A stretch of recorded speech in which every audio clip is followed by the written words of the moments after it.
حاج آقا چند سال ساکن اینجا هستید؟ 34 سال. 34 ساله؟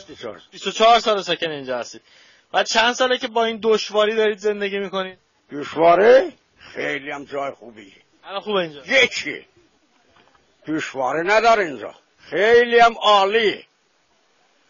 یک بشر از اون روز که من آمدم اینجا نشستم تا حالا یه دونه چوب میبرداشت نبود هیچ کاری هم کسی با من نداره. منم هیچ بشر کاری ندارم. الان خونه های شما تو ته نیست؟ نگفتن خراب میکنیم خونه هاتون؟ شما خراب میکنی. شهرداری من نفت خونه رو خراب میکنه. شهرداری چیه؟ اصلا اون چیه؟ اونو به من نشان بده. من نمیدونم. هر کدومش به من نشان بده اول. چیه جناب عالی؟